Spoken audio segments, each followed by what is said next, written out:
Uno de los temas que en este fin de semana han sido más polémicos y más intensos en cuanto a análisis y discusión es el relacionado con la investigación que se ha ordenado en el ámbito del Poder Judicial Federal, específicamente desde el Consejo de la Judicatura, para investigar actos de corrupción graves, señalamientos que a partir de una denuncia anónima le ha dado el procedimiento hacia adelante la ministra Norma Piña.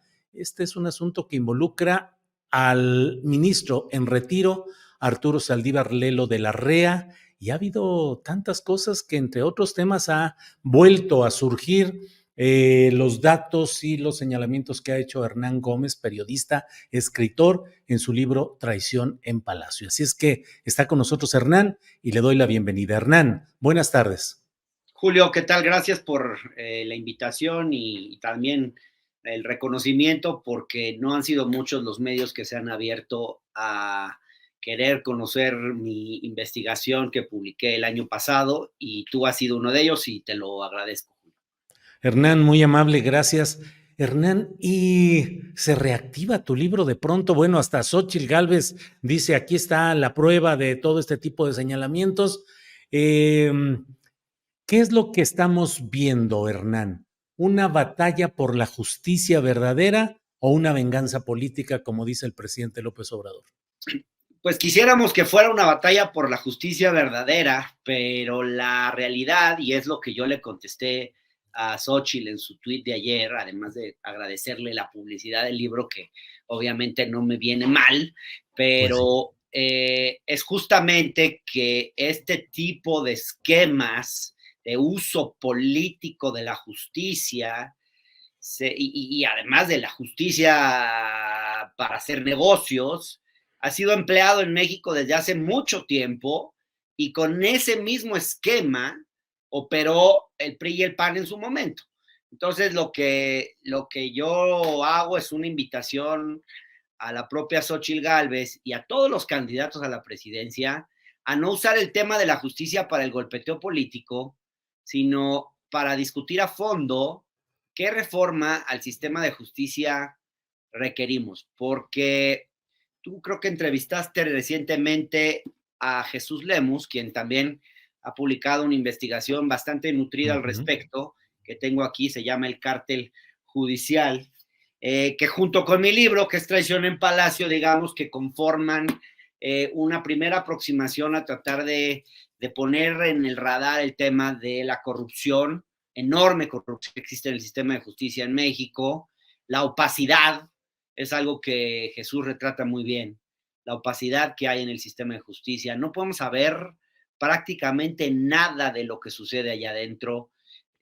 Cualquier periodista que haga peticiones de transparencia como las hizo él va a encontrar negativas. Yo también me ha pasado lo mismo. No te informan si hay quejas contra jueces o magistrados. Raramente se juzga a un juez o un magistrado que comete actos de corrupción, a pesar de que la corrupción en ese poder es escandalosa. Entonces, tendríamos que estar discutiendo cómo hacer que esto ya no ocurra, cómo transformar de raíz el sistema de justicia. Esta mañana el presidente hizo una declaración donde, pues obviamente los medios lo que van a destacar es el respaldo que le da Arturo Saldívar.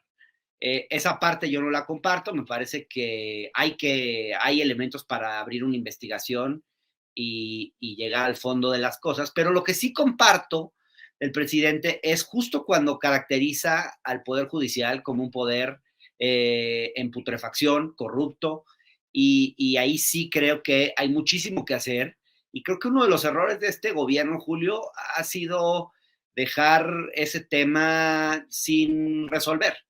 Había una mayoría para hacer una reforma al sistema de justicia, pero prefirieron el control político del aparato de justicia. Esto lo digo yo en Traición en Palacio, lo dice Jesús Lemus muy claramente también en El Cártel Judicial, en su más reciente libro, porque en efecto yo creo que es uno de las grandes omisiones de la 4T es no haber reformado el sistema de justicia porque prefirieron usarlo, controlarlo políticamente. Esa es la tentación en general de todo gobierno. Y el problema, Hernán, Julio, sí. Sí, Hernán, nada más para dejar esto claro, dices optaron por el control político, ¿quieres decir optaron por colocar piezas favorables al grupo o al equipo obradorista en los nuevos sitiales que se iban sustituyendo, en lugar de reformar a fondo. ¿Eso es lo que quieres decir? Sí, buscar, digamos, a través de presiones, yo creo que estas presiones de las que eran objetos jueces y magistrados son verdaderas, son ciertas, esas acusaciones, me parece a mí, pero lo que quiero decir es que estas presiones han existido siempre, desde el Ejecutivo se presiona al Poder Judicial para sacar adelante ciertos temas. En la justicia de la Ciudad de México también ha pasado eso, con la izquierda en el gobierno. Siempre, cualquier gobierno quiere controlar el sistema de justicia porque a ningún gobierno le conviene tener a los jueces, a los magistrados frenándole sus proyectos estratégicos o ese tipo de cosas. El problema es que cuando tienes control del aparato de justicia, también tienes corrupción.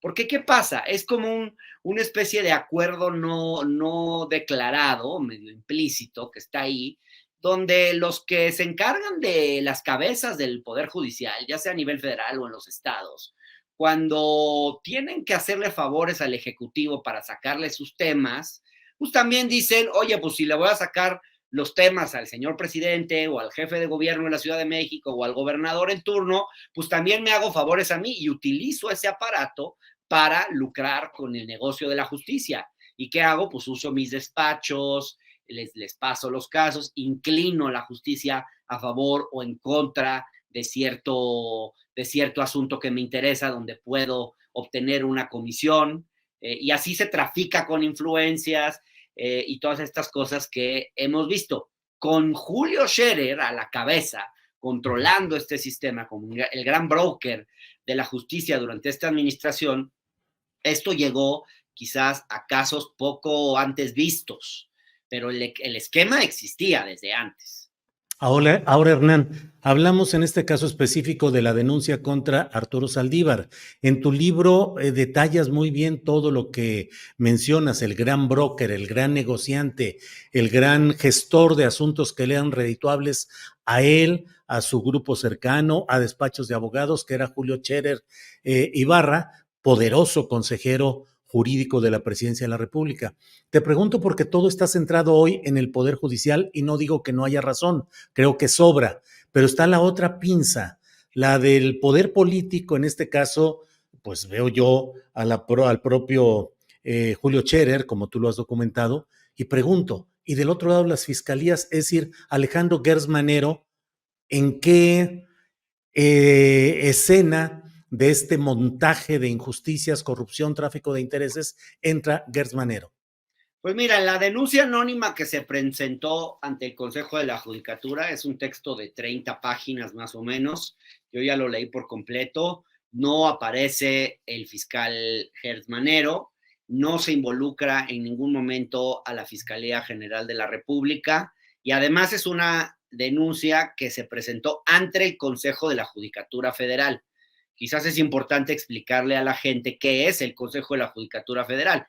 El Consejo es la instancia que se encarga de administrar el Poder Judicial y al mismo tiempo vigilar a los jueces. Lamentablemente en nuestro país, quien preside la Suprema Corte de Justicia de la Nación, preside también el Consejo de la Judicatura, desde donde tú puedes premiar o castigar a ciertos jueces de acuerdo a los fallos y a las decisiones que tomen. Es un error que esté en la misma persona el control. Sí. Por eso tan fuerte es el poder del presidente de la Suprema Corte de la Justicia de la Nación. El fiscal general de la República no aparece en ninguna de estas denuncias, pues. Y quiero decirte, Julio, algo que se ha dicho mucho, se ha estado insistiendo en que esta denuncia es una cosa así como de bote pronto.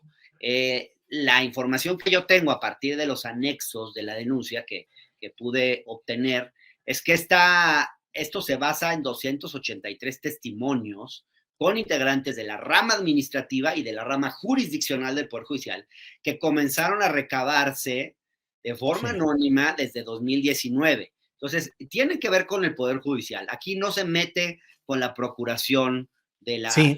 de justicia desde la Oye, fiscalía. Hernán, sí, pero si me permites, desde luego, dije, o sea, el Poder Judicial abundan los temas en los cuales puede hablarse de corrupción, injusticia, manejo interesado de los asuntos. Pero en este caso, tú como periodista te pido que me digas si consideras que Alejandro Gertz Manero es también otro personaje que es del mismo tamaño de corrupción, tráfico de influencias y distorsión de la justicia como los personajes que sí has documentado, Julio Scherer y Arturo Saldívar. También es un gran corrupto. Alejandro Gertz. Yo no tengo noticia de que Alejandro Gertz haya utilizado, o información o testimonios de que Alejandro Gertz Manero haya utilizado la institución para beneficiar a ciertos despachos de abogados o para incrementar su ya de por sí copiosa fortuna. Ese tipo de evidencia yo no he tenido ninguna. Si yo respaldo su gestión al frente de la fiscalía, pues yo creo que Gertz se ha equivocado en utilizar la institución para temas personales, pero algo similar o comparable a lo que hizo Julio Scherer Ibarra con la Consejería Jurídica, o a lo que habría hecho Arturo Saldívar o Carlos Alpizar, de ese nivel de ambición, no solo por el poder, sino por el dinero, yo no lo tengo registrado en el caso de Alejandro Gertz Manero. Hernán, te lo digo porque obviamente en este mundo de especulaciones y de comentarios hay quienes dicen, es que todo esto es filtrado, imbuido por Gertz Manero, quienes queda intocado frente a toda la catarata de lodo que se le arroja a Saldívar y eh, al propio Julio Scherer. Gertz No, Manero mira, no ha funcionado como fiscalía, no ha habido un verdadero avance en la lucha contra la corrupción, se le han caído un chorro de asuntos, hay señalamientos acerca del uso personal para cuestiones de venganzas familiares, de asuntos de la Universidad de las Américas, en fin, ¿será un espacio de blancura en el pantano? no, no lo creo, pero yo no he estudiado ni he investigado a Gertz Manero. Hay otros periodistas que lo han hecho. Yo he investigado al Poder Judicial, tanto federal como de la Ciudad de México, que es sobre lo que puedo hablar y de lo que tengo información. ¿De quién pudo haber venido este golpe en contra de Saldívar? Pues yo creo que es claro que viene de Norma Piña. Es claro que también esto se procesó con mucha velocidad. Es claro además que sale en un momento de elecciones, y eso es muy complicado porque es obvio que va a generar un ruido excesivo que se va a politizar en el sentido de volver tema elección, y que con esto pues Norma Piña se mete de alguna forma en la elección. Eso no lo podemos negar, digamos. Las motivaciones de Norma Piña de que se la debe a Saldívar, porque yo creo que Norma Piña cree que gran parte de la relación ríspida que tiene con el Ejecutivo obedece al papel que jugó y juega Arturo Saldívar. De que es su enemigo político, lo es. Y de que obviamente hay una motivación personal, hay. Pero el hecho de que exista determinado tipo de motivación en una investigación judicial, en una investigación periodística, etcétera, no le quita materia al tema. ¿Sí me explico? O sea, uno puede decir, pero ¿por qué otras acusaciones que llegan de jueces y magistrados en el Consejo de la Judicatura las dejan en el tintero? Pues sí, es muy real eso. El Consejo de la Judicatura actúa con una enorme discrecionalidad. Recibe una queja, si quiere la archiva, si no la procesa con criterios políticos. Hay una queja contra un juez o un magistrado. Si quieren lo destituyen y si no, no. Si quieren avanza la queja, si no la guardan. Eso es muy real. Y claro, esta queja, esta denuncia, que es un cúmulo de denuncias, no es una sola, como yo decía, son 283 testimonios, es un cúmulo importante de evidencia. Yo creo que tiene, más allá de cuáles sean las motivaciones, más allá de cuál sea el momento político, yo creo que en sus términos hay materia para abrir una muy buena y necesaria investigación. Y no se trata solo de Arturo Saldívar.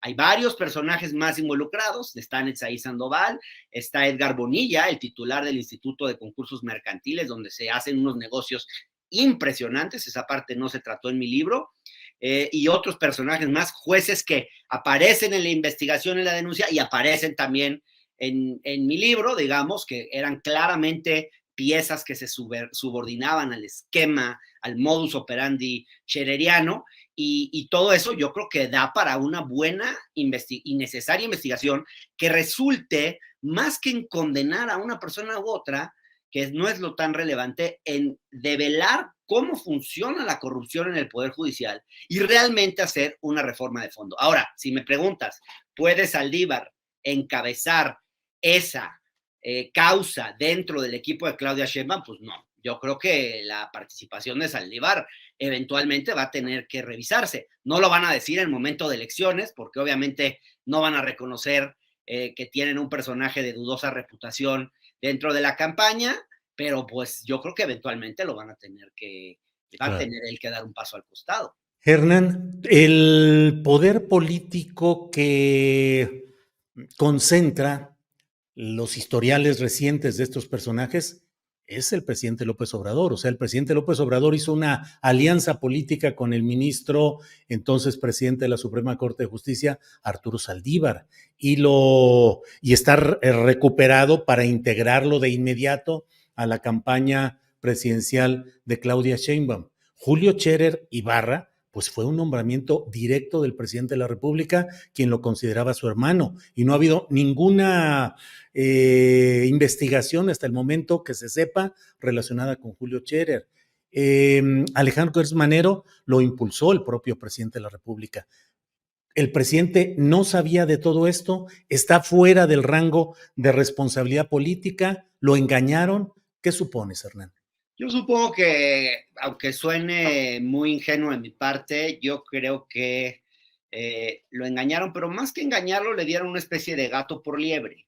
El presidente lo que quería, a ver, al presidente no le interesan los temas jurídicos, él desprecia el derecho, desprecia a esa especie llamada los abogados y desprecia también a los jueces, a los magistrados, a los ministros, etcétera. Es claro eso. Y él, pues le dejó el tema a Julio porque Julio le sacaba sus temas y evitó que el Poder Judicial estuviera poniendo palos en la rueda todo el tiempo. Hay una lógica política de esto. El presidente está viendo experiencias latinoamericanas, cómo en ciertos países el Poder Judicial ha llevado hasta la destitución de mandatarios, cómo mandatarios que ya salieron del poder son víctimas del lawfare y todo esto. Y yo creo que él necesitaba a alguien eficaz en controlar a los jueces. Eso era lo que a él le preocupaba. El problema es que no se fijó lo que estaba pasando, cuál es la otra cara de esa moneda, cuál es lo que va acompañado con eso, y es justo eso que yo te decía, que toda esta gente abusó de la confianza del presidente y empezó a hacer negocios, y ahí aparecen también otros personajes, todos los que estaban Hernán, en la mesa. pero no eran negocios chiquitos, eran supernegocios y eran muy comentados en los corrillos de la clase política desde hace mucho tiempo, en el caso de Scherer, tanto como engañar y no saber lo que hacía la mano derecha jurídica que era Julio Scherer. Pues mira, al presidente no le gusta saber ciertas cosas. Yo lo que he escuchado es que él a su equipo le dice, mira, yo necesito que te ocupes de esto y que lo resuelvas. No me digas cómo. Es una manera de actuar y también de él no hacerse responsable a veces de cómo políticamente se logran ciertas cosas. Yo dudo mucho que si el presidente tuviera información de la magnitud de los negocios, los hubiera permitido y no hubiera sacado a Julio Scherer antes. Yo creo que hubiera tolerado cierto tipo de negocios personales con despachos y cosas así, pero no en la magnitud a la que llegó Julio Scherer Ibarra.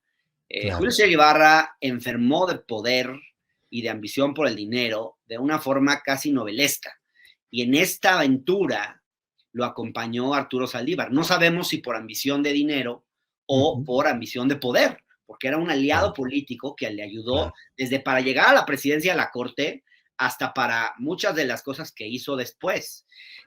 Fue Saldívar quien operó su nombramiento como fue Scherer el que operó el nombramiento de Saldívar como presidente de la Suprema Corte, quien promovió también su proceso, su intento de reelección y muchas cosas más. Son aliados, fueron ahora ya seguramente Saldívar quiere decir que no tuvo nada que ver y que ni siquiera lo conoce, pero se conocen hace 30 años. Saldívar no tenía una relación fuerte y sólida con el presidente de la República. Bien, pues Hernán, en medio del torbellino de múltiples orígenes y consecuencias en el que estamos, ahora está esta discusión sobre Arturo Saldívar, también sobre el propio Julio Scherer, tu libro Traición en Palacio, y bueno, pues seguiremos platicando. A reserva de lo que desees agregar, darte las gracias, Hernán. No, pues Julio, gracias a ti. Yo creo que es muy importante que ojalá esto, con todo y lo desafortunado que es que aparezca en temas electorales, pues sirva para poner en la lupa el tema de fondo, insisto. El tema de fondo es que no tenemos un sistema judicial en México que le sirva a la gente, que la justicia se compra y se vende, y que la corrupción en el Poder Judicial de la Federación y de los estados, el local ni se diga, y el de la Ciudad de México peor, está para llorar, y eso es lo que hay que transformar, y eso es lo que tendríamos que estar discutiendo en una campaña electoral, no usar el tema para el golpeteo político entre los candidatos a la presidencia de la República. Hernán, muchas gracias y seguramente tendremos oportunidad de seguir hablando de estos temas un poco más adelante. Gracias, Hernán. Gracias a ti como siempre, Julio.